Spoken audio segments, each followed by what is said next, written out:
आज हम डिस्टेंस को मेज़र करने की एक इनडायरेक्ट मेथड को पढ़ेंगे।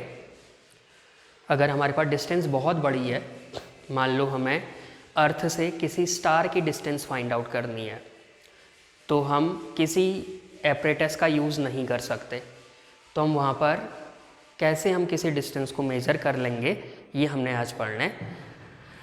तो हमने जो टॉपिक पढ़ना है उसका नाम है पैरेलैक्स मेथड। पैरेलैक्स मेथड ये बहुत इम्पोर्टेंट मेथड होती है। अर्थ से किसी स्टार को डिस्टेंस, किसी स्टार की डिस्टेंस फाइंड आउट करने के लिए हम किसका यूज़ करते हैं? पैरेलैक्स मेथड का यूज़ करते हैं। तो उससे पहले हमें ये समझना है कि पैरेलैक्स होता क्या है, पैरेलैक्स हम किसको कहते हैं। फिजिक्स में पैरेलैक्स शब्द का यूज़ बहुत जगह किया जाता है। ऑप्टिक्स के जनरली जो एक्सपेरिमेंट्स होते हैं वहाँ पर हम पैरेलैक्स रिमूव करते हैं, तब जाके हम इमेज को, उसकी डिस्टेंस को, ऑब्जेक्ट की डिस्टेंस को फिर मेजर करते हैं। तो पैरेलैक्स क्या होता है? सपोज हम किसी, मेरे हाथ में एक पेन है, इस पेन को मैं देख रहा हूँ और मेरे सामने ये वॉल है, इस वॉल के सामने इस पेन को रख के मैं इसको देख रहा हूँ।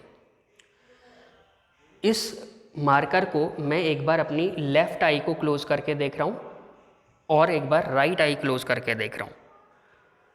ठीक, तो मैंने देखा कि जब मैं अपनी लेफ़्ट आई को क्लोज करके देख रहा हूँ तो ये ऑब्जेक्ट थोड़ी सी खिसक रही है।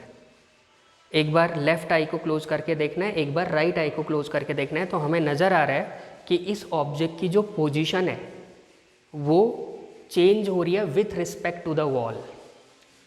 वॉल के सामने मैंने ये पेन रखी है, तो वॉल के सामने मेरे को नज़र आ रहा है कि इस ऑब्जेक्ट की पोजीशन में कोई शिफ्ट आ रहा है। जब मैं इसको कहाँ से देख रहा हूँ, एक बार लेफ़्ट आई से, एक बार राइट आई से, तो इसी शिफ्टिंग का नाम पैरेलैक्स होता है। इसी एपेरेंट शिफ्ट का नाम क्या होता है? पैरेलैक्स।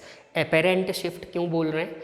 क्योंकि वाकई में तो ऑब्जेक्ट यहीं पर है, वाकई में तो चेंज नहीं हो रहा है, लेकिन हमें नज़र आ रहा है ऐसा, तो इसलिए इसको क्या बोलते हैं? एपेरेंट चेंज बोलते हैं। तो पैरेलैक्स क्या होता है? पैरेलैक्स एक एपेरेंट चेंज होता है, किसी ऑब्जेक्ट की पोजीशन में आने वाला apparent change with respect to background. Background मतलब ये वॉल जिसके सामने रख के आप देख रहे हैं, जब उस ऑब्जेक्ट को हम दो अलग अलग पॉइंट से ऑब्जर्व करते हैं। एक बार मैंने इसको लेफ़्ट आई से ऑब्जर्व किया, एक बार राइट आई से ऑब्जर्व किया, तो हम ये पाते हैं कि इस ऑब्जेक्ट की पोजीशन बैकग्राउंड के रिस्पेक्ट में क्या हो रही है? शिफ्ट हो रही है। तो इस एपेरेंट शिफ्टिंग का नाम होता है पैरेलैक्स। तो पैरेलैक्स क्या है? सबसे पहले तो हम पैरेलैक्स लिखेंगे। Parallax, the apparent shift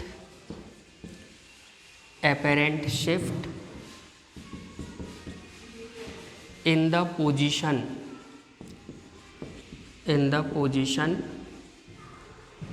of an object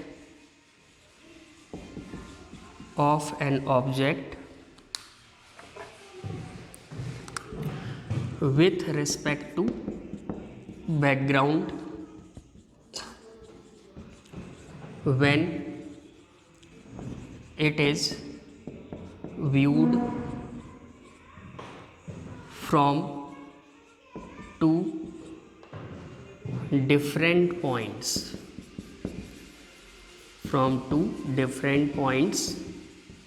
is called parallax। ठीक है, तो सपोज करो हमारे पास ये कोई एक ऑब्जेक्ट है, इस ऑब्जेक्ट को मैं एक बार लेफ़्ट आई से ऑब्जर्व कर रहा हूँ, ये लेफ़्ट आई की पोजीशन है। इसी ऑब्जेक्ट को मैं एक बार राइट आई से ऑब्जर्व कर रहा हूँ, ये राइट आई की पोजीशन है। तो हमें नज़र आ रहा है कि ये ऑब्जेक्ट ऐसे ऐसे अपनी पोजीशन को चेंज कर रही है। तो ये जो पोजीशन में चेंज आ रहा है, इसका नाम ही क्या है? पैरेलैक्स है। समझ गए? तो जब किसी ऑब्जेक्ट को हम क्या करते हैं, यह ऑब्जेक्ट ज़रूरी नहीं हमारे पास हो, स्टार हो सकते हैं, हेवनली बॉडीज। अर्थ से अगर हम किसी स्टार को ऑब्जर्व करते हैं, एक बार लेफ़्ट आई क्लोज करके, एक बार राइट आई क्लोज करके, तो हम देखते हैं कि उस स्टार की पोजीशन भी थोड़ी सी हमें चेंज होती हुई नज़र आती है। तो वही क्या है? एक पैरेलैक्स है। तो ये ऑब्जेक्ट ज़रूरी नहीं है हमारे क्लोज हो सकता है ये ऑब्जेक्ट हमसे बहुत दूर भी हो सकती है। तो ये जो ये लेफ़्ट आई और राइट आई की पोजीशन मैंने लिखी, left I and right I, यहाँ से मैंने इस ऑब्जेक्ट को ऑब्जर्व किया, तो इनको हम कहते हैं पॉइंट्स ऑफ ऑब्जर्वेशंस। क्या कहते हैं? Points of observations. जिस पॉइंट से हम उस ऑब्जेक्ट को ऑब्जर्व कर रहे हैं, उन पॉइंट्स का नाम पॉइंट्स ऑफ ऑब्जर्वेशन होता है। ठीक, और इन दोनों पॉइंट्स के बीच की जो डिस्टेंस है, इस डिस्टेंस को हम कहते हैं बेसिस। बेसिस, तो बेसिस क्या होता है? Basis is the distance between the points of observation. जो पॉइंट ऑफ ऑब्जर्वेशन हमने चूज़ किए हैं, उन दो पॉइंट्स ऑफ ऑब्जर्वेशन के बीच की डिस्टेंस को हम क्या कहते हैं? बेसिस कहते हैं। और इस ऑब्जेक्ट पर ये जो एंगल बन रहा है, यहाँ से देखा और यहाँ से देखा, तो इस ऑब्जेक्ट पर जो ये एंगल बन रहा है, इस एंगल को थीटा से मैंने रिप्रेजेंट किया हुआ है। इस एंगल को हम कहते हैं पैरेलैक्स एंगल, पैरेलैक्स एंगल और पैरालैक्टिक एंगल, पैरालैक्टिक एंगल, पैरेलैक्स एंगल और पैरालैक्टिक एंगल कहा जाता है। ठीक है, तो ये हमारे पास पैरेलैक्स होता है और पैरेलैक्स से रिलेटेड ये टर्मिनोलॉजी आपको आनी चाहिए। तो ये पैरेलैक्स मेथड जो हम पढ़ रहे हैं, इसका यूज़ किया जाता है अर्थ से किसी स्टार की डिस्टेंस को फाइंड आउट करने के लिए। अब ये कैसे किया जाता है ये हम पढ़ते हैं। तो पैरेलैक्स मेथड किसके लिए यूज़ की जाती है? To find the distance of any star from the earth. Parallax method किसके लिए यूज़ की जाती है? To find the distance of star from the earth. Earth से किसी स्टार की डिस्टेंस फाइंड आउट करने के लिए हम पैरेलैक्स मेथड का यूज़ करते हैं। कैसे करते हैं ज़रा देखिए। मान लो हमारे पास, हम जानते हैं अर्थ सन के चारों तरफ रिवॉल्व करती है। अर्थ सन के चारों तरफ रिवॉल्व करती है इलिप्टिकल ऑर्बिट में। ये मान लो अर्थ का ऑर्बिट है। अर्थ इलिप्टिकल ऑर्बिट में सन के चारों तरफ क्या कर रही है? रिवॉल्व कर रही है। ये अर्थ का रिवॉल्यूशन है ऐसा। ठीक है, मान लेते हैं किसी टाइम पे ये अर्थ की पोजीशन बार बार यहाँ चेंज होते जाएगी, और इस इलिप्टिकल ऑर्बिट के सेंटर पर हम किसकी पोजीशन मानते हैं? सन। तो यहाँ पर ये पोजीशन है सन की, इसको मैं डिनोट कर रहा हूँ एस से, और ये ऑर्बिट है किसका? अर्थ का। तो मैंने माना let us consider earth is, earth को मैं रिप्रेजेंट करता हूँ ई से, capital E.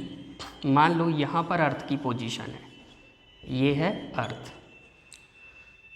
Earth E is orbiting around the sun, around the sun S, sun की पोजीशन को एस से लिखा, in an elliptical orbit, elliptical orbit. ये मैंने कंसीडर किया कि ये अर्थ सन के चारों तरफ रिवॉल्व कर रही है ऐसे। ठीक, अब मान लेते हैं सपोज कोई स्टार है जिसकी डिस्टेंस हमने फाइंड आउट करनी है। मान लो वो स्टार की पोजीशन है इस पॉइंट पर। ये स्टार है जिसकी डिस्टेंस को मैंने फाइंड आउट करना है। मान लेते हैं ये स्टार को मैंने लिखा एस डैश। तो एस डैश क्या है? वो स्टार जिसकी डिस्टेंस मैंने अर्थ से कैलकुलेट करनी है। कहाँ से कैलकुलेट करनी है? अर्थ से। तो एस डैश क्या है? S dash is the star whose distance is to be calculated. S dash is the distant star whose distance is to be calculated from the earth।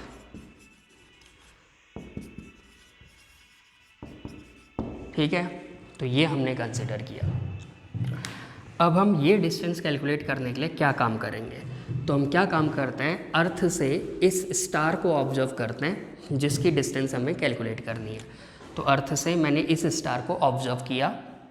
कैसे ऑब्जर्व करेंगे, टेलीस्कोप की help से।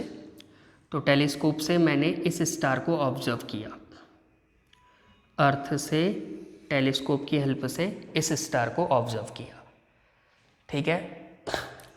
फिर इसके near by कोई दूसरा star भी होगा, तो इसके नियर बाई मैंने कोई दूसरा स्टार सेलेक्ट किया। ये कोई दूसरा स्टार है इसके near by, S double dash, इसको भी ऑब्जर्व किया अर्थ से। किसकी हेल्प से, टेलीस्कोप, ठीक है। क्या काम करना है, अर्थ में किसी पॉइंट से उस स्टार को ऑब्जर्व किया पहले, कौन से स्टार को, जिसकी डिस्टेंस हमें कैलकुलेट करनी है। फिर उसी टेलीस्कोप की हेल्प से हमने उसके नियर बाई कोई दूसरा स्टार है उसको ऑब्जर्व किया टेलीस्कोप की हेल्प से। अब क्या होगा, सपोज मैं इस पॉइंट से ऑब्जर्व कर रहा हूँ, ये वो स्टार है, तो टेलीस्कोप से मैंने उस स्टार को ऑब्जर्व करना है, तो मैंने टेलीस्कोप का एक्सिस ऐसे रखा हुआ है, ठीक है। अब मैंने इस पॉइंट को ऑब्जर्व करना है, तो मैं एक्सिस को इतना घुमाऊंगा तब जाके मेरे को ये पॉइंट दिखेगा। अगर मैंने इस पॉइंट को देखना है तो मैंने एक्सिस को इतना घुमाना पड़ेगा तब जाके मेरे को ये पॉइंट दिखेगा। यानी कि मैंने जितने भी पॉइंट्स देखने हैं तो मैंने क्या करना है, टेलीस्कोप के एक्सिस को घुमाना है तब जाके मेरे को ये दिखेगा। अभी मैंने स्टार इसको देखा तो अर्थ से स्टार को देखने के लिए टेलीस्कोप का एक्सिस ऐसे रखा, ठीक। अब एस डबल डैश को देखना है तो एक्सिस को मैंने रोटेट करके ऐसा करना पड़ेगा, तब मेरे को क्या दिखेगा, एस डबल डैश। तो ये दो एक्सिस के बीच का जो एंगल होगा, ये एंगल टेलीस्कोप में हमें मिल जाएगा। ये एंगल आया सपोज θ1, ठीक है ना। टेलीस्कोप में एंगल का स्केल होता है, तो अगर मैं एक्सिस घुमाऊंगा तो कितना एक्सिस घूमा है ये हमें टेलीस्कोप में पता चल जाएगा। तो ये θ1 हमें नोन होगा। सपोज जब मैंने इस स्टार एस डैश को देखा अर्थ से, तो ये एंगल था सपोज 30 डिग्री। कितना था, 30 डिग्री। ये कहाँ पता चला, टेलीस्कोप में, ठीक है। फिर मैंने एस डबल डैश को देखना है तो एक्सिस को इतना घुमाया, तो हमने देखा कि टेलीस्कोप में ये जो एंगल है ये है सपोज 90 डिग्री। तो θ1 की वैल्यू कितनी होगी, 90 माइनस 30 यानी कि कितना, 60 डिग्री। तो ये एंगल मेरे को पता चल जाएगा। तो ऐसे करके हम क्या करते हैं, θ1 को मेजर कर लेते हैं। अगर ये θ1 है तो इसके ठीक वर्टिकली अपोजिट ये एंगल भी कितना होना चाहिए, θ1। तो ये रीडिंग हमने लेनी होती है, और ये रीडिंग एक बार में ही पॉसिबल नहीं है, तो इसके लिए हमें बहुत सारे ऑब्जर्वेशंस करने पड़ेंगे। अगर हम एक ही बार में θ1 को मेज़र करते हैं तो इसमें एरर की पॉसिबिलिटीज़ बहुत ज़्यादा होंगी, ठीक है ना। तो एरर को अगर हमें कम करना है तो हमें अपने नंबर ऑफ़ ऑब्जर्वेशंस को बढ़ाना पड़ेगा। तो हम क्या करते हैं, इस स्टार को और इस स्टार को बहुत ज़्यादा बार अर्थ से ऑब्जर्व करते हैं अलग अलग एंगल पर, ठीक है ना। तो एंगल हमें जो भी मिलेंगे उन सब का हम मीन निकालेंगे। वो जो मीन एंगल आएगा उसी को हम θ1 मानेंगे। सपोज पहली बार में मैंने ऐसा ऑब्जर्व किया, मेरे को ये θ1 मिला 30 डिग्री। अगली बार ऑब्जर्व किया, मेरे को मिला 32 डिग्री। अगली बार ऑब्जर्व किया 28 डिग्री। अगली बार ऑब्जर्व किया 29 डिग्री, है ना। तो ऐसे बहुत सारे ऑब्जर्वेशंस मैंने लिए। अब मैं ये जितने भी एंगल मेरे को मिले इन सारे एंगल्स का क्या निकालूंगा, मीन। तो वही हम क्या मानेंगे, θ1। तो ये ऑब्जर्वेशंस हमने बहुत ज़्यादा बार लिया होगा, जितने भी एंगल्स हमें मिले होंगे उन सब का हमने मीन एंगल यहाँ पर इंक्लूड किया, ठीक है। तो ये हमारे पास पहला ऑब्जर्वेशन। अब हम क्या करते हैं, इन्हीं ऑब्जर्वेशंस को रिपीट करते जाते हैं। अब हम ऐसी पोजीशन सेलेक्ट करते हैं जहाँ से ऑब्जर्वेशंस लेने में आसानी हो या कैलकुलेशंस में आसानी हो। तो हम देखेंगे कि आफ्टर 6 मंथ, 6 महीने के बाद अर्थ की पोजीशन कहीं यहाँ होगी, इस पॉइंट पर। अर्थ तो रिवॉल्व कर रही है, तो 6 महीने के बाद अर्थ की पोजीशन यहाँ। अब हमने क्या किया, इस पॉइंट से, यहाँ से, इस पोजीशन से उस स्टार को ऑब्जर्व किया टेलीस्कोप की हेल्प से। फिर मैंने इस स्टार को ऑब्जर्व किया, ठीक है। इसके करस्पॉन्डिंग कुछ एंगल हमें मिलेगा टेलीस्कोप में। फिर इसके नियर बाई कोई दूसरा स्टार है, ये एस डबल डैश, इसको भी ऑब्जर्व किया, इसके करस्पॉन्डिंग भी हमें एंगल मिलेगा कुछ, है ना। तो मान लो ये एंगल थीटा 2 आया, तो ये एंगल भी कितना होगा, थीटा 2, है ना। ये ऑब्जर्वेशन भी सेम वैसा ही लिया जैसे वहाँ लिया था। यहाँ पर भी हमने बहुत ज़्यादा टाइम ऑब्जर्व किया होगा, और अर्थ यहाँ से यहाँ घूम रही है, तो हमने बार बार ऑब्जर्व किया होगा उस स्टार को। हमेशा ये भी देखेंगे कि कैसे कैसे पोजीशन चेंज हो रही है, ऐसे करके हम थीटा 2 की भी अलग अलग वैल्यूज़ मेजर करेंगे।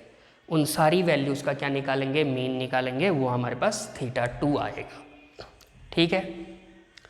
अब क्या हो रहा है, अगर ये एंगल थीटा 1 है तो शायद ये एंगल भी कितना होगा, थीटा 1, और ये एंगल थीटा 2 है तो ये एंगल भी कितना होगा, थीटा 2। ये अल्टरनेट एंगल्स हैं, आपको दिख रहे हैं। ठीक, तो अब हमें एक फॉर्मूला पता है, हम जानते हैं एंगल इक्वल टू होता है arc upon radius. Angle equal to arc upon radius. तो यहाँ पर ये एंगल कौन सा है, ये है पैरालेक्टिक एंगल। पैरालेक्टिक एंगल क्यों है, हम किसको ऑब्जर्व कर रहे थे, एस डैश को। कहाँ से ऑब्जर्व कर रहे थे, एक बार इस पोजीशन से, एक बार इस पोजीशन से, है ना। तो इन दोनों पोजीशन से मैंने इस ऑब्जेक्ट को ऑब्जर्व किया, तो इनके बीच में जो ये एंगल बना, यही तो पैरेलैक्स एंगल होता है। तो ये पैरेलैक्स एंगल है। टोटल कितना एंगल बना है, total theta 1 plus theta 2 equal to, अब आर्क, ये एंगल किस आर्क ने बनाया, तो ये वाला आर्क है, इस आर्क ने ये एंगल बनाया है। कौन सा आर्क, ई ई, आर्क ई ई। तो ये है आर्क ई ई अपॉन रेडियस। रेडियस क्या होगी, इस पॉइंट से लेके यहाँ तक की डिस्टेंस, या इस पॉइंट से लेके यहाँ तक की डिस्टेंस, दोनों बराबर होंगी। एस डैश ई या एस डैश ई, दोनों इक्वल डिस्टेंस होंगी, तो रेडियस की जगह एस डैश ई। अब यहाँ पर एक एजम्पशन, थोड़ा सा हम अप्रॉक्सीमेशन करते हैं। क्या करते हैं, ये जो आर्क की लेंथ है, ये वाली आर्क की लेंथ, ये आर्क की लेंथ और ये वाली स्ट्रेट डिस्टेंस, ये लगभग दोनों आपस में बराबर होंगी। आर्क की लेंथ और ये स्ट्रेट डिस्टेंस लगभग आपस में बराबर होंगी। लेकिन ऐसा तभी होता है जब ऑब्जेक्ट बहुत दूर हो। तो ये एस डैश बहुत दूर है अर्थ से, तो अगर ये एस डैश बहुत दूर है अर्थ से, तो हम ये मान सकते हैं कि ये आर्क की लेंथ और ये स्ट्रेट वाली डिस्टेंस, ये आपस में लगभग कैसी हैं, इक्वल। तो हम आर्क की लेंथ जो ले रहे हैं यहाँ पर, इस आर्क की लेंथ को हम क्या लिख सकते हैं, ई एस ई, इस डिस्टेंस के बराबर। ऐसा हम फिजिक्स में बहुत ज़्यादा यूज़ करेंगे, लेकिन ये अप्रॉक्सीमेशन कब यूज़ करना है, जब ऑब्जेक्ट हमसे बहुत दूर है। अगर ऑब्जेक्ट हमसे बहुत दूर है तो आर्क की लेंथ या कर्व्ड डिस्टेंस और स्ट्रेट डिस्टेंस, ये वाली लेंथ और ये वाली लेंथ लगभग बराबर होंगी। तो since star S dash is very far from earth, therefore arc की लेंथ, आर्क ई ई, ये लगभग बराबर होगा किसके, ई एस ई के। आर्क की लेंथ लगभग स्ट्रेट डिस्टेंस ई एस ई के इक्वल होगी। अगर मैं इन दोनों वैल्यूज़ यहाँ पुट करता हूँ तो देयरफॉर हमें यहाँ से कितना मिलेगा, theta 1 plus theta 2 equal to arc E E की जगह हम क्या रख सकते हैं, E S E upon S dash E. ये हमें इतना मिला। ठीक है, तो क्या ई एस ई हमें पता है, ई एस ई स्ट्रेट डिस्टेंस हमें पता है, ये वाली डिस्टेंस हमें पता है। शायद ये लेंथ होगी 1 AU। क्यों होगी, क्योंकि ये अर्थ है, ये सन है। अर्थ और सन के बीच की एवरेज डिस्टेंस को हम क्या कहते हैं, 1 एस्ट्रोनॉमिकल यूनिट, ये हमने पढ़ा है। ये सन, ये अर्थ, तो ये डिस्टेंस भी कितनी है, 1 AU। तो ये टोटल डिस्टेंस कितनी हो गई, 2 AU। तो ये कितना आ जाएगा, theta 1 plus theta 2 equal to E S E, ये टोटल डिस्टेंस कितनी है, 2 AU अपॉन कितना, एस डैश ई। तो यहाँ से S dash E equal to कितना आ जाएगा 2AU अपॉन θ1 प्लस θ2। ठीक है, तो ये हमारे पास ऐसा आ गया। तो हमने क्या निकाल लिया, S डैश और E के बीच की डिस्टेंस। E क्या था, अर्थ, S डैश क्या था, वो स्टार। तो अर्थ से उस स्टार की डिस्टेंस को हमने कैलकुलेट कर लिया। S डैश E, AU हम जानते हैं, AU होता है 1.5 इंटू 10⁻11 मीटर अपॉन θ1 प्लस θ2। तो ये आ जाएगा 3 इंटू 10⁻11 मीटर अपॉन θ1 प्लस θ2। तो इस फॉर्मूले की हेल्प से हम क्या निकाल सकते हैं, अर्थ से लेके उस स्टार की डिस्टेंस निकाल सकते हैं। ये हमें पता है, θ1 और θ2 हमें टेलीस्कोप से पता चल चुके थे पहले। तो ये सारी वैल्यूज़ यहाँ पुट करेंगे, जो भी θ1 आएगा, जो भी θ2 आएगा, यहाँ पुट करने के बाद हम अर्थ से लेके उस स्टार तक के डिस्टेंस को कैलकुलेट कर सकते हैं। ठीक, लेकिन ये डिस्टेंस क्या एक्यूरेट होगी, तो बिल्कुल एक्यूरेट नहीं होगी, ये अप्रॉक्सीमेट डिस्टेंस है। तो एक अप्रॉक्सीमेशन हमने किया है कि हाँ, अर्थ से इतनी डिस्टेंस पर ये स्टार प्रेजेंट है। ठीक है, क्योंकि हो सकता है θ1 θ2 मेज़र करने में कुछ एरर्स आए, है नहीं है, अर्थ की पोजीशन लगातार चेंज होते जा रही है, तो पोजीशन में चेंज आने की वजह से थोड़ा बहुत एंगल्स में चेंज आएगा, जिसकी वजह से ये एक परफेक्ट डिस्टेंस हमें नहीं मिलेगी। एक और बात, ये आर्क की लेंथ और स्ट्रेट डिस्टेंस क्यों इक्वल मानी, क्योंकि स्टार क्या था, अर्थ से बहुत दूर है। तो जब ऑब्जेक्ट बहुत दूर होती है तो उस समय पे ये कर्व डिस्टेंस और ये स्ट्रेट डिस्टेंस को हम लगभग इक्वल लेते हैं। ठीक, अब अगर ये स्टार बहुत दूर है तो क्या ये पैरेलैक्स मेथड से हम फिर भी डिस्टेंस एक्यूरेटली मेजर कर सकते हैं? तो अगर ये स्टार बहुत दूर है तो एक्यूरेट डिस्टेंस हम मेजर इस मेथड से नहीं कर सकते। क्यों? क्योंकि अगर ये स्टार बहुत दूर होगा, अर्थ से अगर स्टार की डिस्टेंस बहुत ज़्यादा है, तो ये जो एंगल बनेगा θ1, ये एंगल बहुत छोटा बनेगा। जितनी दूर ऑब्जेक्ट होती है वो ऑब्जेक्ट बहुत कम एंगल सबटेंड करती है, इसीलिए वो ऑब्जेक्ट हमें कैसी नज़र आती हैं, स्मॉल साइज़ की। तो अगर ऑब्जेक्ट, ये स्टार बहुत दूर है, तो ये जो एंगल बनाएगी यहाँ पर टेलीस्कोप के एक्सिस पर, वहाँ पर θ1 की वैल्यू बहुत कम बनेगी। वो इतनी स्मॉल वैल्यू होगी कि उसको एक्यूरेटली मेज़र कर पाना पॉसिबल नहीं होगा। अगर θ1 को हमने एक्यूरेटली मेज़र नहीं किया तो ये डिस्टेंस भी यहाँ से एक्यूरेट नहीं आएगी। ठीक है, तो ये लिमिटेशन है पैरेलैक्स मेथड की। तो पैरेलैक्स मेथड की लिमिटेशन क्या है कि ये बहुत ज़्यादा दूर अगर कोई स्टार है तो उसकी डिस्टेंस को मेज़र करने के लिए ये मेथड इफ़ेक्टिव नहीं है। क्यों नहीं है? क्योंकि अगर स्टार बहुत दूर होगा तो उससे टेलीस्कोप पर बनने वाला जो एंगल होगा वो बहुत स्मॉल होगा। वो एंगल इतना स्मॉल होगा कि उसको हम एक्यूरेटली मेज़र नहीं कर पाएंगे। अगर उस एंगल को हमने एक्यूरेटली मेज़र नहीं किया है तो हमें भी एक्यूरेट डिस्टेंस नहीं मिलेगी। तो ये जो मेथड होती है पैरेलैक्स मेथड, इसकी लिमिटेशन भी आपको आनी चाहिए। लिमिटेशन क्या है? Limitation, this method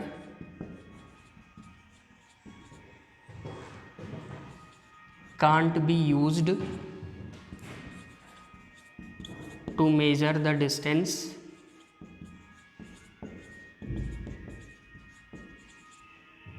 more than 100 light years। 100 light year से ज़्यादा डिस्टेंस हम इससे मेज़र नहीं कर पाएंगे। Because if distance is greater than 100 light year, then angle is so small that it can't be measured accurately।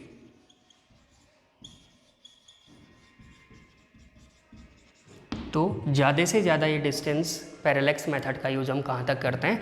100 light year तक। उससे बड़ी अगर डिस्टेंस है तो फिर यहाँ से हम इसको क्लियरली मेज़र नहीं कर पाएंगे। तो ये सारी चीज़ें पैरेलैक्स मेथड के बारे में थी।